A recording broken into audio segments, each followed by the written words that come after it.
Welcome back to the channel. Look at this headline. The Buffett Premium is dead. Since the most trusted investor of a generation announced his retirement, Berkshire Hathaway has become a financial paradox. The stock is down, the analysts are worried, and the market is selling off the very thing Buffett spent 60 years building. It really is. It feels like a moment of pure, unadulterated fear.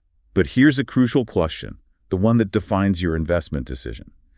Is that fear justified? Well, that's the contradiction, isn't it? Because a Q3 report tells a completely different story. It shows that Berkshire's operating profits just surged by 34%, and the incoming CEO, Greg Abel, has been handed an unprecedented war chest. A staggering $382 billion in cash. An unbelievable amount of money. In the next few minutes, we will not just look at the numbers, we will resolve this contradiction. We will show you the exact moment the market stopped trusting Warren Buffett, and we will reveal the one critical factor that will determine if this historic CEO's succession is the greatest buying opportunity in a decade or a warning sign you absolutely must heed. By the time we finish, you will have the full picture you need to make your move. So first things first. Before we even get into those Q3 numbers, we really need to get a handle on the market's fear, right? This whole idea of the lost Buffett premium. Yeah, that's the starting point. It was like this invisible layer of value baked into the stock price just because Buffett was there. Exactly, the Oracle of Omaha factor. And since that succession announcement back in May 2025, poof, gone. One is definitely the right word. And the numbers really back that up. Since May, Berkshire's Class B shares, they're down 11%. Okay, 11% down. But what did the broader market do? Well, that's the kicker. Over that same period, the S&P 500 actually gained 20%. Wow. So that's a 31 percentage point difference? Yeah, a huge gap. It's the biggest underperformance Berkshire has had against the S&P since way back in 2020. It's like the market just slammed the brakes. And we need to remember the context here, too. Before the announcement, the stock wasn't exactly cheap, was it? No, not at all. It was trading near a multi-year high on a price-to-book basis, around 1.7 times book value. Which is way above its usual range, right? Like the 10-year average. Exactly. The 10-year average is closer to 1.3 times book. So even after dropping 11%, it's still sitting at about 1.45 times book. So the market's nervous, it's pulling back, but it's still demanding a price that's, historically speaking, quite elevated. Precisely. And you see the analyst reflecting this uncertainty. It's not just vague worries about the new guy. Right, like KBW issuing that rare underperform rating. Yeah. What were their specific points? They flagged a few key operational threats. First, they expect reinsurance pricing, especially for property catastrophes, to soften. That could hit earnings. Okay, that makes sense. What else? Second, the whole U.S.-China trade situation, that's putting pressure on the railroad business, BNSF, impacting their revenue. Right, the global trade headwinds. And third, maybe the most immediate thing, is lower interest rates. With that massive cash pile, lower short-term rates directly cut into the investment income they can generate. It's a drag. So it's a mix of succession uncertainty and some real, tangible business headwinds analysts are pointing to. Exactly. And you see the symbolic shift happening too, right? Greg Abel is taking over things like writing the annual shareholder letter, leading the big meeting in Omaha. Key Buffett traditions. It signals the handover is real. But, not everyone's running for the exits. You still hear from long-term holders like Chris Bloomstrand. He seems quite positive. What's his take? He basically said, Greg is perfectly suited to take the reins from Warren. And the key line was, he gets it, implying Abel understands the Berkshire way. Okay, so there's the fear, the valuation context, the analyst worries, but also a counter-narrative that Abel is the right guy. That's the setup. Fear versus fundamentals. Right. So let's tackle those fundamentals. If the stock's getting hammered because of fear, what do the actual Q3 numbers say? Is the engine sputtering? Well, based on the Q3 results, that engine is running pretty strong, actually, not sputtering at all. Okay, give us the headlines. Total revenues came in at nearly $95 billion. That's up slightly from about $93 billion the year before. Solid. $95 billion. Okay. And the bottom line, net earnings. That's where it gets interesting. Net earnings jumped significantly, $30.8 billion for the quarter. Up from what? Up from $26.3 billion in Q3 of 2024. So, a healthy increase. And what drove that big jump? Was it the actual businesses performing better? A huge chunk of it, almost $22 billion, actually came from investment gains. Basically, the value of their stock portfolio went up, and they realized some gains. So the equity market itself gave them a big lift. Ah, Okay, so the underlying operations might be different from that big net earnings number. We need to dig into that. Any quick notes on taxes? Yeah, just briefly, the tax rate on their actual underwriting earnings was about 25.1%, while the rate on those big investment gains was lower, around 21.1%. Got it. Okay, this is crucial then. To figure out this contradiction market fear versus strong earnings, we need to see where the money's coming from. Let's break down the segments, starting with the big one, insurance. Right, the insurance segment. Think GEICO, the big reinsurance operations. That was definitely the star performer in Q3. Oh, so? Net underwriting earnings absolutely surged. They hit $2.37 billion. $2.37 billion. Compared to what? Compared to just $750 million in the same quarter last year. So it basically tripled. Whoa. What caused such a massive jump? Better pricing? Fewer claims? Mostly fewer claims, specifically fewer big catastrophic losses compared to the previous year. Think fewer large wildfire claims. Plus, they had some positive developments on claims from prior years settling better than expected. Okay, so underwriting was incredibly strong. Yeah. But you mentioned the drag from interest rates earlier. Did that show up here? It absolutely did. Despite insurance having all that float, the premiums they hold before paying claims, the investment income earned on that float actually declined by 13.2% compared to last year. So the core insurance operation is booming, making tons of profit from underwriting. Right. But the massive cash hoard associated with it is actually earning less income because interest rates fell. Exactly. It's that contradiction again. Great underwriting, but the low rate environment is a headwind on the investment side insurance. Interesting. Okay, what about catastrophe losses? Sure. They mentioned fewer wildfires, but were there still significant ones? Oh, yeah. They still booked about $850 million in catastrophe losses earlier in the year, mainly related to those Southern California wildfires back in Q1. So it wasn't a completely benign year, just better than the prior Q3 comparison. In GEICO specifically, how did they do? GEICO saw higher premiums earned, which is good, but their loss ratio ticked up slightly. So a bit of a mixed bag there, but generally contributing positively. Okay, let's move off insurance. What about the railroad, BNSF? You mentioned trade headwinds. Yeah, BNSF. Revenues were pretty flat, holding steady around $6 billion. But interestingly, their pre-tax earnings actually rose by about 4.8%, hitting $1.45 billion. How did earnings go up if revenue was flat? Better pricing power and operational efficiencies. They managed costs well, even though the mix of goods they carried was a bit varied. So BNSF holding up okay despite the macro concerns. What about the energy division, BHE? Berkshire Hathaway Energy, BHE. Revenues there were also pretty steady, but their pre-tax earnings actually dipped about 17%, down to $913 million. Ouch, a 17% dip. What drove that? Mostly lower earnings from their U.S. utilities and also the natural gas pipeline businesses. Although, looking at the first 9 months of the year, the results got a bit of a boost because they had lower expenses related to some real estate brokerage litigation compared to the previous year. Right, always lots of moving parts in a conglomerate. Okay, what about the big bucket?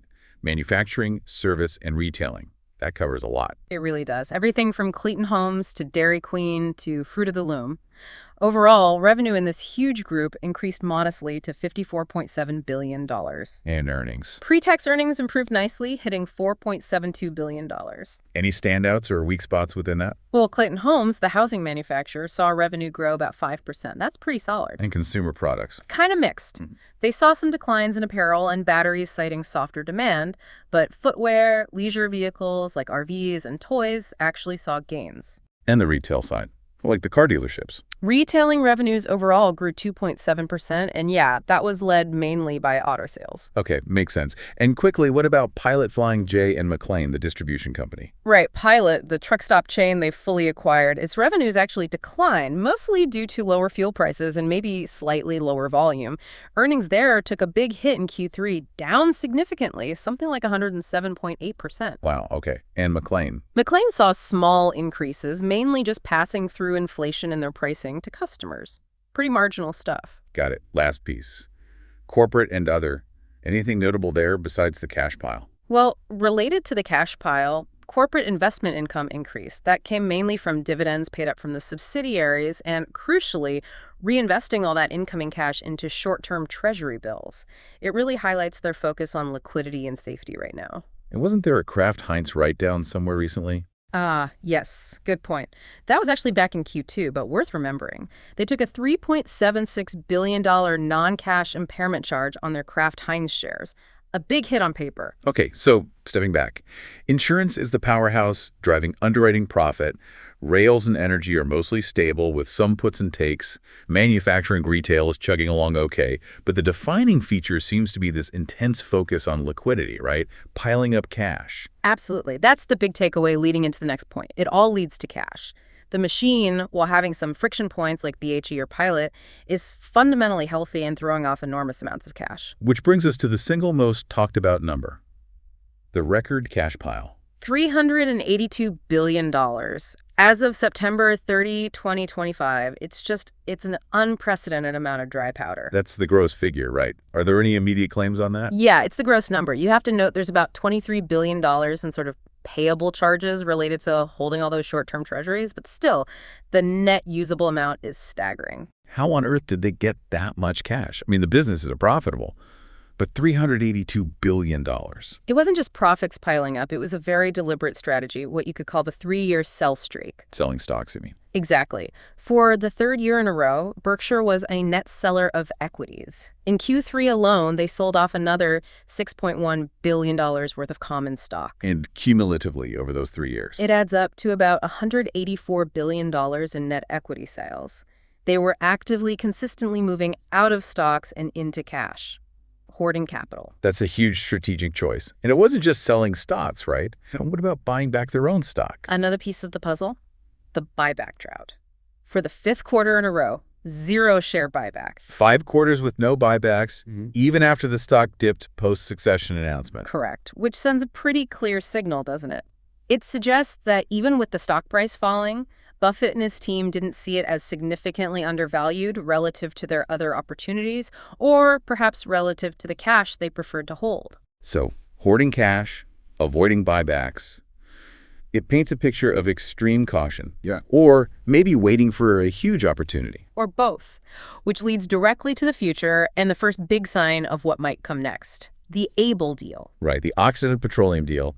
That broke the dry spell. It did. After years of relative inactivity on the massive deal front, Berkshire announced a $9.7 billion all-cash deal to buy Oxy's petrochemicals business. And the significance besides the size. It's widely noted as being Greg Abel's deal, orchestrated by him.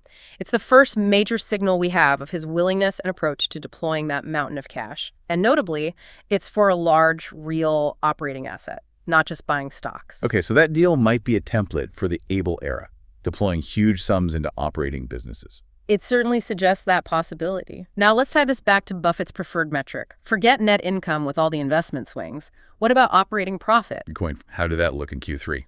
Operating profit, basically the earnings from the actual businesses, surged 34% compared to the previous year, hit $13.5 billion. 34%, that's huge. Was that purely business performance? Favorable currency exchange rates definitely helped to give it a boost, but yes, the fundamental performance of the underlying businesses was very strong. And I bet insurance played a big role there too.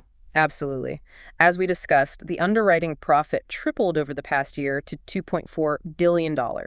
And significantly, Geico actually managed to grow its policy count during the quarter. That suggests they're holding or even gaining market share, which is crucial. So the core is strong. But what about those risks we touched on? Like the wildfire liabilities, did they impact operating profit too? They did. Even though it was considered a relatively mild hurricane season overall, Berkshire still took a $1.1 billion hit from those California wildfires this year in its operating results. And the energy business. BHE specifically reported another $100 million accrual for wildfire losses in the quarter.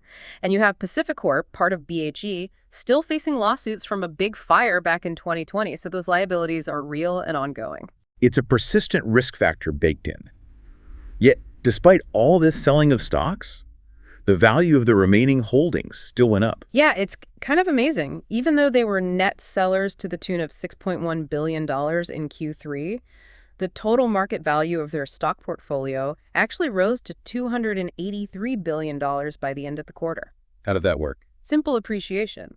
The stocks they kept holding, like their massive stake in Apple, for example, went up in value enough to more than offset the value of the stocks they sold.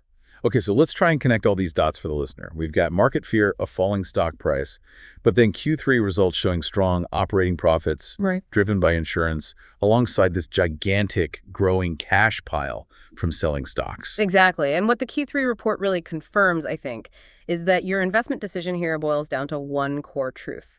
The underlying businesses, insurance, rail, energy, the manufacturing group, they are structurally sound. They're generating phenomenal amounts of cash. So the contradiction is resolved. The fear isn't about the business operations breaking down. No, the fundamentals look solid. The fear seems almost entirely rooted in the leadership transition, the absence of Buffett. Right.